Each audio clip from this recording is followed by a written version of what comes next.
So I am in the car now and I am headed to Always Be Creating, which is a creative reuse center opening in Fort Collins, Colorado today, October 4th. And this is the grand opening, so I'll try to get maybe some surreptitious video clips and whatnot, but I can't do a full video today. I will come back into the store when the crowds aren't there and film for you. There we have it. There are people already in line waiting to get in, and I see someone coming in with refreshments, and I see someone inside with balloons. They're getting ready to put them outside. Now, I did take a tour of the store, and I did make a couple purchases, which I'm going to show you at the end of my interview when I came back. So I went on opening day. I went on the day of the grand opening, and I did get some pictures and really short video clips of the inside while trying to avoid capturing other shoppers on video. And then today I'm going back to do an interview with Tracy, the owner. Let's go see what she has to say. So here we are.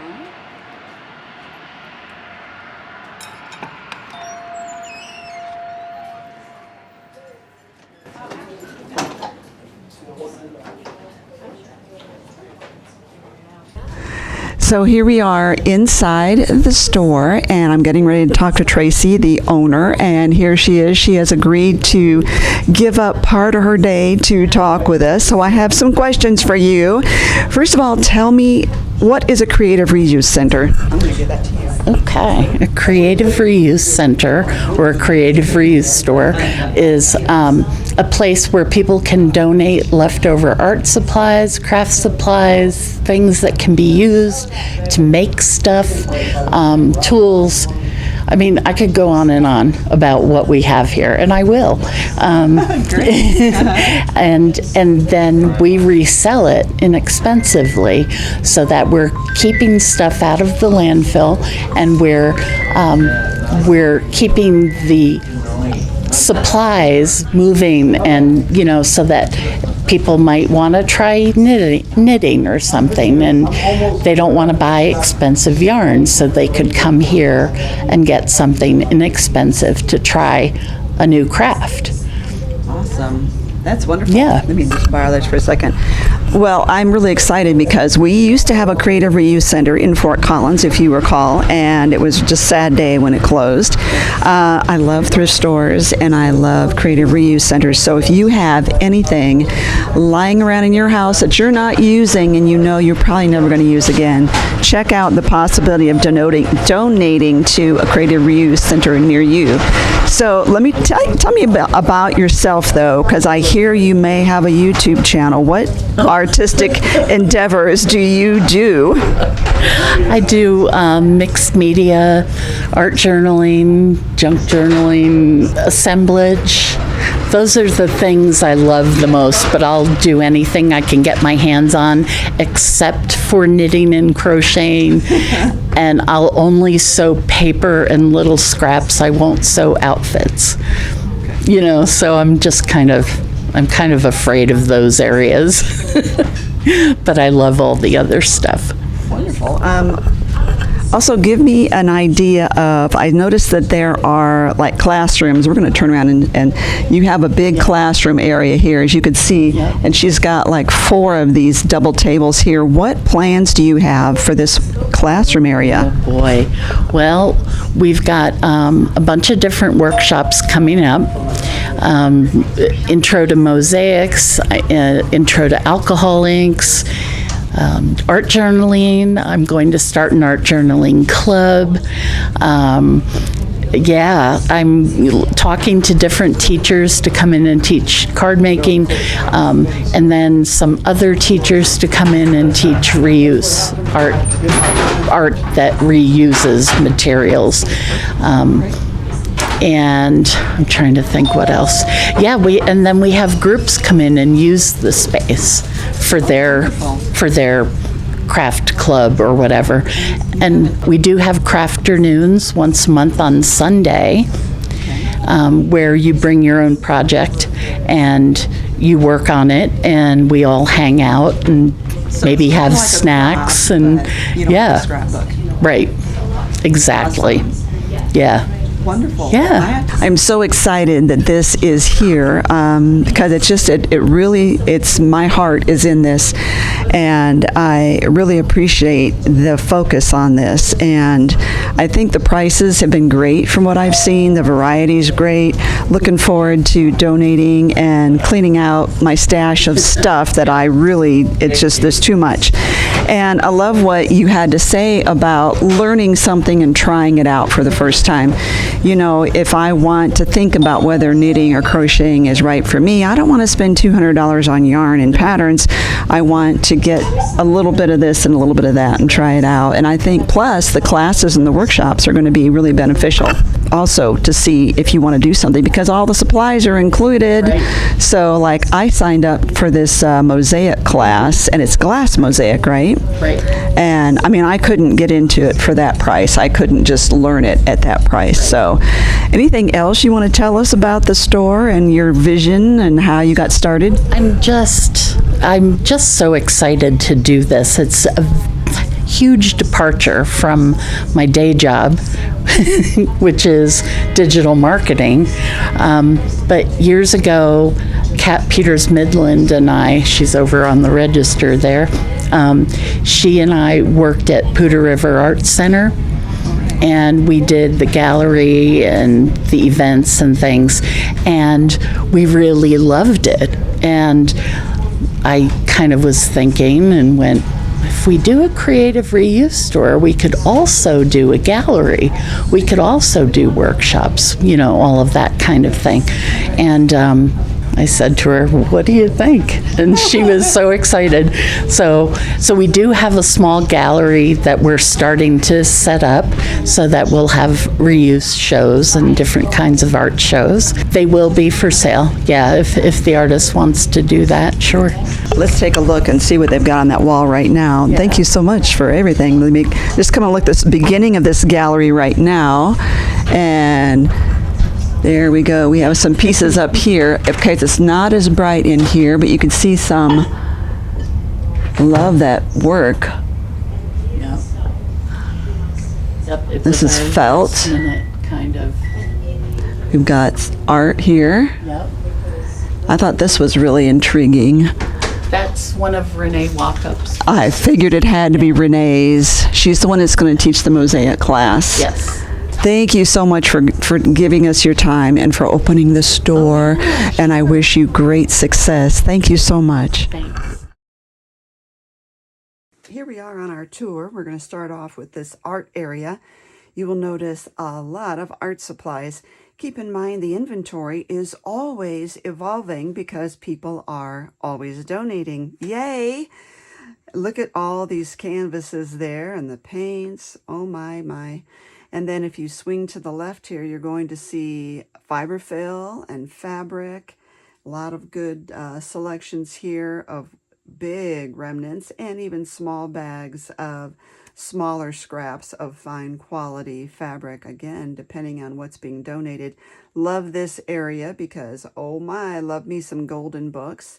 And then we have office supplies. Now, for a junk journaler like me, I love looking in the office supplies because you're going to find envelopes and you're going to find composition notebooks and file folders and unusual papers that can be used in your junk journal. So this is junk journal heaven right here. And the colored file folders, oh yes, love it all. Love that blue.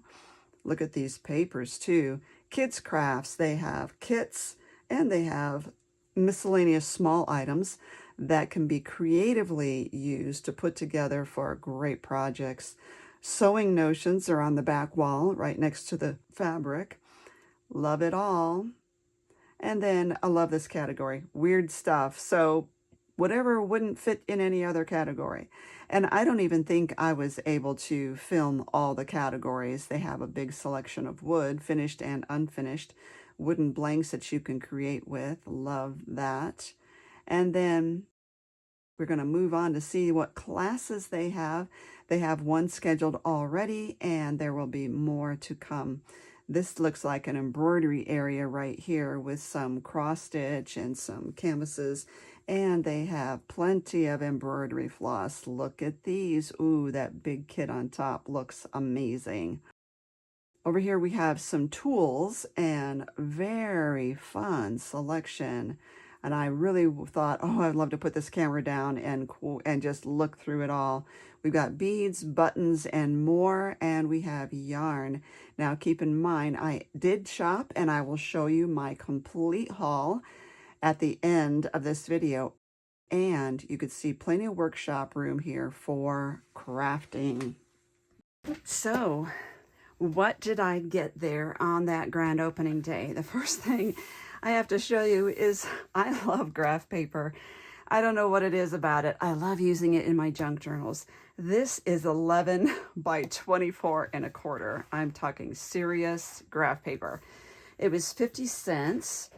And yes, there are some pages missing. We have some coffee stains barely here. It doesn't really, it shows up here and then it's less and less on each one. But you know, when you know, you know. Junk journals, coffee stains, that's perfect. Okay, I'm just gonna leave this here and start showing you the other items I got in no particular order. Just reaching into the bag. Now, this I fell in love with too. It's $2 and it doesn't really say. 100 sheets, you know, 8.5 by 11, sub something or other. I don't know. It is really old, but it's very thin and crinkly. And yeah, it is a little brittle, but this will make great junk journal pages. You know, I have called this crinkability in the past. It is, oh, I love that sound. I did get 2 yarns. This one, Mandala Ombre, and it is Lion brand. It is an acrylic, $2. This one is a cotton for $1, 100% cotton, and it's I love this cotton brand. I just think those are so cute. Now, I do make cording for bags out of yarn. I'll give you a link to that tutorial down below, but also I've been really wanting to get back into crocheting. It's such a portable art that you can take with you. Now, I am also doing a lot with silicone molds right now. I thought this was adorable, and I definitely want to do something with that. Now, while we're still on the paper, I picked up this pack of envelopes for $1. They are, they look like they just hold a regular legal paper folded, but I love that. It says $3. I guess it means there's 100 envelopes. That's not 100, so I'm not sure what that is. Oh, you know, here we go. These ones fell out, so it might very well be that there were 100 here. But the grand cost was $3. I picked up this adorable punch. I think this is going to make some great embellishments for some mixed media projects. Now, you know my love of rickrack. I have used rickrack in a lot of projects, and I did see a woman there. She was very fortunate to pick up some gorgeous colors of rickrack that I had never seen before, but I did pick up a couple of these, and let's get that wound back up. So there's that pink. It's kind of a bright pink. And I picked up these two. It's kind of a sea green and a bright Kelly green. And the best glue sticks ever. These were 50 cents each. And I picked up these Dress It Up mini buttons. You know, get those mini buttons whenever you can. This has got a rhinestone stuck to it. So this was $0.25. And they gave us this cute little sticker, probably a DTF sticker, and a 10% off entire purchase next time, valid in November. Now, my grand total for this whole thing, because I had a 10% coupon also that I used on this purchase, and I got that for donating. And so then with that 10% off, all of this together came to $14.59. I need to sneak in here real quick and show you just a few more things I picked up when I went back to interview Tracy. One is these like leather looking tassels for 50 cents. I got this trim for 50 cents. I love that little pom-pom ball trim. some of the colored letter beads for 50 cents. And lastly, the dental floss loops for 25 cents. If you've never used these in your crafting, these are great. Leave a comment down below if you know what they're for. I have used them in my other videos. I want to see if you know. Now back to our regularly scheduled program. So look up online, if you look up Creative Reuse Center near me, and see if you've got one close to you, and do everything you can to support them and keep them afloat, because this is an incredible mission to spread creativity and keep all of this stuff out of the landfill and make crafting affordable for everybody. They have workshops. I am intending on teaching there on occasion, so we are going to work out a schedule. Thank you for coming along on this journey on the road with Lolly.